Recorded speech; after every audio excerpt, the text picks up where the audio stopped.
लेकिन बात कर लेते हैं जहरीली कफ सिरप की, जिससे लगातार मौतों का आंकड़ा बढ़ता जा रहा है। कातिल कफ सिरप ने एक और मासूम की जान ले ली है। मध्य प्रदेश के छिंदवाड़ा जिले में सामने आए कोल्ड्रिफ्ट कफ सिरप कांड में अब बैतूल जिले के 4 साल के बच्चे हर्ष की इलाज के दौरान मौत हो गई है। हर्ष पिछले 3 महीने से नागपुर एम्स के आईसीयू में भर्ती था और कोमा में था। इस मामले ने एक बार फिर दवा माफिया, लापरवाह सिस्टम और मासूम जिंदगियों की कीमत पर सवाल खड़े कर दिए हैं कि आखिर क्यों लगातार कफ सिरप से बच्चों की मौतें हो रही हैं। और हर्ष अकेला नहीं है, अभी भी कई ऐसे बच्चे हैं जो नागपुर के अस्पताल में या मध्य प्रदेश के अलग अलग अस्पतालों में इलाज जिनका चल रहा है और जिनके परिवार वाले इंतजार कर रहे हैं कि शायद 6 महीने बाद, 5 महीने बाद उनके बच्चे सकुशल उनके पास वापस लौट आए। सबका कहना है कि कुछ समय और लग जाए इलाज में, लेकिन बच्चे ठीक ठाक वापस आए। लेकिन जिस तरह से मौतों का आंकड़ा बढ़ रहा है वो बार बार कई सवाल खड़े कर रहा है। कफ सिरप ने एक और बच्चे की जान ले ली है। 4 साल के मासूम हर्ष की मौत हो गई है। 3 महीने से आईसीयू में यह बच्चा भर्ती था। कफ सिरप पीने के बाद बच्चे की तबीयत बिगड़ी थी। अक्टूबर 2025 में छिंदवाड़ा जिले का यह मामला है। कफ सिरप पीने से कई बच्चों की तबीयत बिगड़ गई थी। सभी बच्चों ने कोल्ड्रिफ्ट कफ सिरप को ही पिया था। जांच में इस सिरप में जहरीला रसायन मिला था। DEG नामक जहरीला रसायन मिला था। DEG सीधे किडनी पर असर डालता है और इस सिरप से कई बच्चों की जान चली गई थी। मामले में DCGI ने जांच शुरू की थी। कंपनी के मालिक, एक डॉक्टर को भी गिरफ्तार किया गया था। घटना की जानकारी WHO को भी भेजी गई थी। मामले की जांच उत्तर प्रदेश तक पहुंच गई, लेकिन अभी तक इस मामले में कई लोग ऐसे हैं जो फरार चल रहे हैं। इक्का दुक्का लोगों की गिरफ्तारी जरूर हुई है, लेकिन बच्चों की मौत के आंकड़े थमने का नाम नहीं ले रहे। एक रिपोर्ट आपको दिखाते हैं।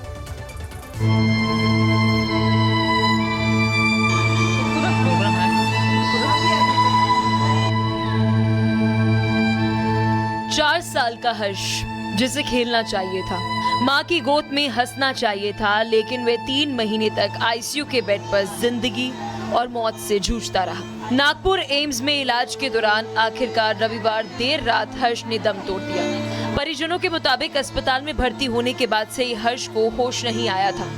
डॉक्टर रोज यही कहते थे कि हालात थोड़े बेहतर हो रहे हैं, लेकिन मासूम जिंदगी धीरे धीरे जवाब दे गई।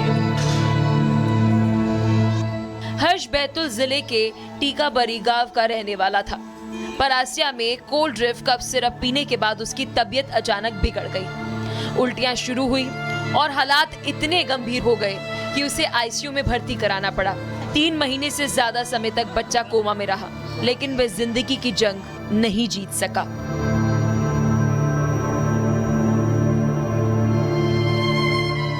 पोस्टमार्टम के बाद हर्ष का शव गांव लाया गया, जहां गमगीन माहौल में उसका अंतिम संस्कार किया गया। गांव में हर आंख नम थी और हर सवाल सिस्टम से जवाब मांग रहा था। एम्स नागपुर में उनका लगातार इलाज चल रहा था। कल रात में उनके परिजनों द्वारा सूचना प्राप्त हुई कि उनका देहांत हो गया है। तो वहाँ एम्स में हमारे CMHO BMO द्वारा बात करके आज पोस्टमार्टम कराया गया है और उनका जो अंतिम संस्कार उनके ग्राम में किया जाएगा, ऐसा उनके परिजनों द्वारा बताया गया। ये मामला अक्टूबर 2025 का है, जब छिंदवाड़ा जिले के परासिया में अचानक कई बच्चों की तबीयत बिगड़ने लगी थी। सभी बच्चों ने एक ही कफ सिरप कोल्ड्रिफ्ट पिया था। जांच में सामने आया था कि इस सिरप में डाइथिलीन ग्लाइकोल नामक जहरीला रसायन मिला हुआ था। DEG सीधे किडनी पर असर डालता है और गुर्दे फेल कर देता है। इस जहरीले सिरप की वजह से छिंदवाड़ा और बैतूल जिले के कई बच्चों की जान चली गई थी। मामला सामने आने के बाद drug controller general of India DCGI ने भी जांच शुरू कर दी। साथ ही सिरप बनाने वाली कंपनी के मालिक और एक चिकित्सक को गिरफ्तार किया। इस पूरे घटना की जानकारी विश्व स्वास्थ्य संगठन वर्ल्ड हेल्थ ऑर्गेनाइजेशन को भी भेजी गई थी। लेकिन सवाल अब भी कायम है, जब ये सिरप बाजार में आया तब जांच क्यों नहीं हुई? बच्चों की तबीयत बिगड़ने के बाद कार्रवाई क्यों हुई? और सबसे बड़ा सवाल, क्या हर्ष जैसे मासूमों की मौत के बाद सिस्टम जागेगा?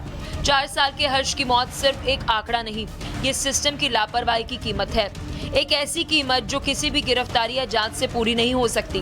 अब देखना होगा कि क्या दोषियों को सख्त सजा मिलती है या ये मामला भी फाइलों में दफन होकर रह जाएगा। Bureau report, Republic Bharat. और बैतूल से सत्यविजय इस वक्त हमारे साथ जुड़े हैं। सत्यविजय, करीब 5 महीने बाद एक और बच्चे की जान चली गई, एक और बच्चे ने दम तोड़ दिया। परिवार इंतजार में था कि बच्चे को ठीक ठाक 5 महीने बाद ही वापस लाएंगे घर, लेकिन ऐसा नहीं हो सका। क्या कहना है परिवार का? जी हाँ, बिल्कुल। देखिए, कोल्ड्रिफ्ट कफ सिरप का जो कहर है वो थमने का नाम नहीं ले रहा है और इसी का उदाहरण है हर्ष, जो कि सिर्फ 4 साल का था और पिछले 3 महीने से ज्यादा समय से वो कोमा में था। हर्ष को भी उसके परिजनों ने, चूंकि ये जो इलाका है जहां जिस गांव में हर्ष रहता था वहां से परासिया वाला इलाका सटा हुआ है, वहीं पर उसने छिंदवाड़ा में जाकर उसके परिवार ने उसका इलाज करवाया था। इस दौरान जो डॉक्टर हैं उन्होंने उसे कोल्ड्रिफ्ट कफ सिरप लिखी, जिसकी वजह से उसको तकलीफ हुई, उल्टी दस्त हुए, किडनी में शिकायत हुई और नागपुर एम्स में उसका 3 महीने से ज्यादा समय से इलाज चल रहा था। इलाज के दौरान वो कोमा में रहा, परिवार रोता बिलखता रहा, हर समय डॉक्टरों को उम्मीद की निगाहों से देखता रहा। डॉक्टरों ने सिर्फ आश्वासन दिया कि ठीक हो जाएगा, ठीक हो जाएगा, लेकिन अंततः हर्ष जिंदगी की जंग हार गया। इस दौरान दूसरी बड़ी बात यह है कि चूंकि ये मामला गंभीर हुआ, छिंदवाड़ा में 20 से ज्यादा, करीब 26 लोगों की मौत इस जहरीली कफ सिरप की वजह से हुई थी। सत्यविजय, इस पूरी जानकारी के लिए जांच जारी है, कागजों पर जांच हो रही है, लेकिन कार्रवाई अभी वहीं की वहीं टिकी हुई है। इसके बाद यानी 2 से 3 लोगों की गिरफ्तारी के बाद इस मामले में गिरफ्तारियां नहीं हुई हैं। जांच भले ही उत्तर प्रदेश तक पहुंच गई हो, लेकिन सवाल वहीं के वहीं खड़े हैं कि आखिर असल दोषी सलाखों के पीछे कब पहुंचेगा। बढ़ते आगे, बात उत्तराखंड की कर लेते हैं। उत्तराखंड में अंकिता भंडारी मर्डर केस जो हर किसी की जुबान पर है। भले ही इस हत्याकांड को 3 साल का वक्त बीत गया हो, लेकिन उसके बाद भी हर कोई सवाल यही पूछ रहा है कि आखिर अंकिता को न्याय कब मिलेगा, क्योंकि अब इस मामले में कुछ बड़े नाम भी सामने आए हैं, लेकिन उन नाम का खुलासा अब तक नहीं हो पाया है। इसीलिए दुकानदार, वहां के रहने वाले लोग, उत्तराखंड का हर एक व्यक्ति यही चाहता है कि नाम का खुलासा हो और अंकिता को न्याय मिल सके। सीबीआई ने अंकिता केस की जांच की कमान संभाल ली है। आम लोगों ने इस केस की दोबारा जांच की मांग की थी, जिसके बाद उत्तराखंड सरकार की सिफारिश पर सीबीआई ने केस दर्ज करके जांच शुरू कर दी है। अब हम आपको बताते हैं कि आखिर अंकिता हत्याकांड की सीबीआई जांच शुरू क्यों हुई है, आखिर जरूरी क्यों मानी गई ये जांच, जिसकी मांग स्थानीय लोगों ने भी की थी। अंकिता के परिवार ने जांच की मांग की है। निष्पक्ष जांच के लिए लोगों ने प्रदर्शन किया है। केस में एक वीआईपी के शामिल होने का आरोप है। विपक्ष का भी इस मामले में हमलावर रुख है और लगातार सरकार पर विपक्ष सवाल खड़े कर रहा है कि 3-3.5 साल इस मामले को बीत जाने के बाद भी अंकिता को न्याय क्यों नहीं मिला है। वो कौन है जिसको बचाने की कोशिश हो रही है? पुलिस पर भी सवाल खड़े किए जा रहे हैं। एक रिपोर्ट देखिए।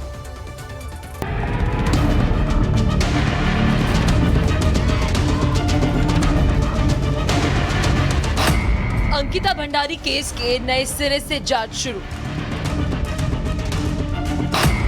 सीबीआई ने दर्ज किया केस, अब खुल जाएंगे सारे राज। उत्तराखंड के बहुचर्चित अंकिता हत्याकांड की सीबीआई जांच शुरू हो गई। सीबीआई ने आधिकारिक रूप से एफआईआर दर्ज कर मामले को पूरी तरह से अपने हाथ में ले लिया। केस दर्ज होने के बाद अब इस मामले की बिल्कुल नए सिरे से जांच की जाएगी। दरअसल उत्तराखंड पुलिस अपनी जांच पूरी कर हत्यारों की पहचान और उनको सजा भी दिलवा चुकी है, लेकिन अब सीबीआई केस की नई परतें खोलेगी। आपको बता दें कि अंकिता केस ने पूरे उत्तराखंड में सियासी भूचाल ला दिया, जिसके बाद धामी सरकार ने इस मामले की सीबीआई जांच की सिफारिश की। केंद्र से मंजूरी मिलने के बाद सीबीआई ने अपना काम शुरू कर दिया। जानकारी के मुताबिक सीबीआई जल्द ही केस से दस्तावेज अपने कब्जे में ले लेगी। हत्याकांड के पुराने सबूतों की नए सिरे से जांच की जाएगी। उत्तराखंड पुलिस की जांच रिपोर्ट भी फिर से खंगोलेगी। केस से जुड़े गवाहों से सीबीआई फिर करेगी पूछताछ। कॉल डिटेल, इलेक्ट्रॉनिक सबूतों को भी देखेगी सीबीआई। घटनास्थल पर फिर से सीन रिक्रिएशन भी हो सकता है। वारदात की नई कड़ियों को जोड़ने का काम किया जाएगा। इसके अलावा तमाम लोगों के आरोपों की भी तफ्तीश की जाएगी। आपको बता दें कि सितंबर 2022 में वनतारा नाम के एक रिजॉर्ट में काम कर रही अंकिता भंडारी की हत्या कर दी गई थी। पुलिस की जांच में जिन आरोपियों का नाम आया उनको कोर्ट से सजा का ऐलान भी हो चुका है, लेकिन कुछ दिनों पूर्व ज्वालापुर में पूर्व विधायक की कथित करीबी उर्मिला सनावर ने इस कांड को लेकर सनसनीखेज दावे किए थे। उर्मिला ने इस कांड में एक वीआईपी का नाम लेकर सनसनी फैला दी थी। उर्मिला के दावों के बाद पूरे उत्तराखंड में जोरदार प्रदर्शन हुए थे। राज्य के हर जिले में हजारों लोगों ने सड़क पर उतरकर निष्पक्ष जांच की मांग की थी। जन भावना को देखते हुए उत्तराखंड सरकार ने भी इस मामले की फिर से जांच कराने का ऐलान किया था, जिसके बाद से राज्य सरकार ने सीबीआई को इस केस की जांच सौंपने का ऐलान किया। Bureau report, Republic Bharat. अब सवाल यह है कि दोषियों को सजा, फिर भी मामला दोबारा से क्यों उछला है। उर्मिला सनावर नाम की एक महिला ने सनसनीखेज दावा किया है और केस में कुछ वीआईपी लोगों को बचाने का इस महिला ने आरोप लगाया। उर्मिला सनावर के कुछ ऑडियो वीडियो भी वायरल हुए।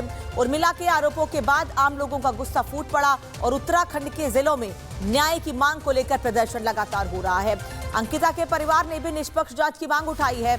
उत्तराखंड सरकार ने सीबीआई को पूरे मामले की जांच सौंप दी है, लेकिन उसके बाद भी परिवार का ये कहना है कि जल्द से जल्द जांच पूरी हो, जिससे ये साफ हो सके कि आखिर अंकिता मर्डर केस में कौन असल दोषी है, किसकी वजह से अंकिता की जान गई। ऋषिकेश से इस वक्त हमारे साथ साहिल जुड़ रहे हैं। साहिल, ऋषिकेश में ही वो रिजॉर्ट था जिसमें अंकिता काम करती थी और वहीं से ले जाकर उसको नहर में धक्का देके उसकी हत्या कर दी गई, लेकिन सवाल वही बना हुआ है कि आखिर कौन वो सफेद पोश है जिसे बचाने की कोशिश हो रही है।